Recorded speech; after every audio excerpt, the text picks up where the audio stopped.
Wilson Morales from Black Film and TV. It's lovely to speak to you once again. It's good to see you. Obviously, this has been, I won't say a long time coming, but when you have a project, we all know.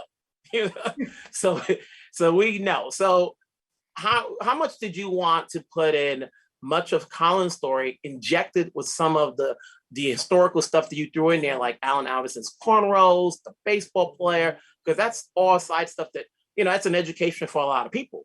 So, and it's a half-hour series and then some. So how much was you putting in most of what Colin himself, your aspect of it, and then obviously the narration from the kid, from Jaden? Yeah. No, well, thank you. And I'm happy to talk to you always for years and years and years. So thank you for always supporting the work.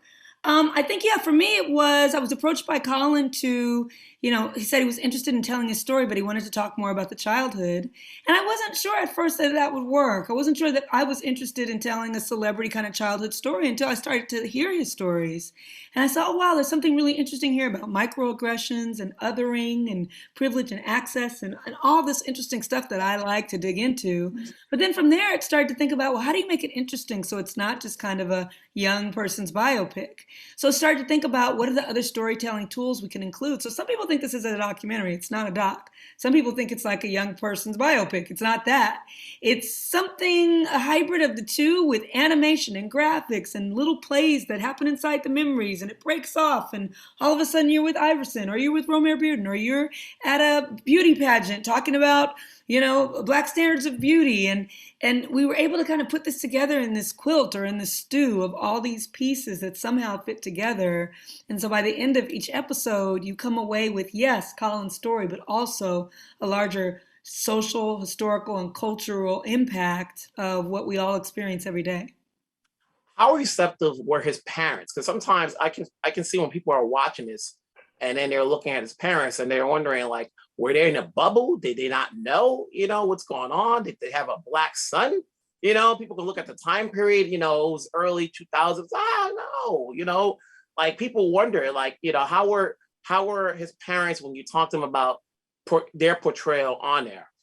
One of the things that I really did, and I did this also with When They See Us, is I focused on telling the story from the point of view of the 5 exonerated men. I didn't really dig into, and I wasn't trying to service the lawyers, the police, even their families. It was focused on the men and their story. And I did the same thing with Colin. I was focused on his version of his life. And so I didn't talk to teachers and coaches and family and friends. I listened to him and I told his story. And then I told a story about society and history on top of that, interwoven in that. So it'll be interesting to see, because when you're making something, you can't serve everyone, right?